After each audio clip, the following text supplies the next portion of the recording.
शाश्वती eco solution foundation आणि Cummins group यांच्या संयुक्त विद्यमानाने खंडोजी बाबा चौक ते कर्वे रोड पर्यंत फटाके मुक्त दिवाळी अभियानासाठी रॅली काढण्यात आली आहे। या रॅलीत मोठ्या प्रमाणात विद्यार्थ्यांनी सहभाग घेतलाय। शाश्वती इको सोल्यूशन फाउंडेशन आणि कमिन्स ग्रुप यांच्या संयुक्त विद्यमानाने गेल्या 2 वर्षापासून फटाके मुक्त दिवाळी साजरी करण्यासाठी विविध माध्यमातून जनजागृती करण्यात येते। यामध्ये शहरातील प्रमुख रस्त्यांवर विद्यार्थ्यांची रॅली काढण्यात येते व मानवी चैनचंही आयोजन करण्यात येतं। महाविद्यालयीन विद्यार्थी आणि शाळेतील काही विद्यार्थ्यांसाठी पर्यावरणपूरक आकाशकंदील बनवण्याची प्रयोगशाळाही घेतली जाते, अशी माहिती शाश्वत फाउंडेशनच्या दीप्ती दीक्षित यांनी दिली आहे। शाश्वत इको सोल्यूशन फाउंडेशन आणि कमिन्स ग्रुप इन इंडिया यांच्या संयुक्त विद्यमाने गेली 2 वर्ष आम्ही क्रॅकर फ्री दिवाळी हा एक प्रकल्प राबवतो आहे।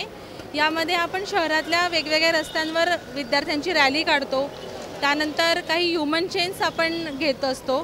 त्याचप्रमाणे कॉलेजच्या काही आणि शाळेतल्या काही विद्यार्थ्यांसाठी इको फ्रेंडली कंदील बनवण्याचं पण वर्कशॉप आपण घेत असतो आणि कमिन्स इंडिया लिमिटेडच्या 3ही प्लांटमध्ये आपण कंदील बनवण्याचे वर्कशॉप घेतलेले आहेत। आपण 2 रॅली यावर्षी काढलेल्या होत्या।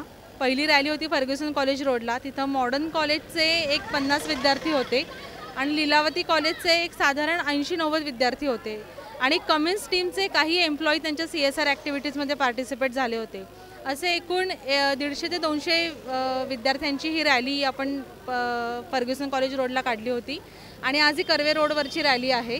त्यासाठी पण लीलावती कॉलेजचे आणि कमिन्स टीमचे काही एम्प्लॉई सहभागी झालेले आहेत। तर या रॅलीचं आयोजन आपण केलं होतं डेक्कन कॉर्नर, खंडोजी बाबा चौक ते नर्स स्टॉप। तो एक साधारण खूप जास्त प्रदूषित रोड आपण एक म्हणतो पुण्यातला कर्वे रोड, तिथे एक अवेअरनेस कॅम्पेन आपण केलेला आहे। खंडोजी बाबा चौक ते कर्वे रोड पर्यंत काढण्यात आलेल्या या फटाके मुक्त रॅलीत मोठ्या प्रमाणात विद्यार्थी सहभागी होऊन फटाके मुक्त दिवाळीचा संदेश देण्यात आला आहे।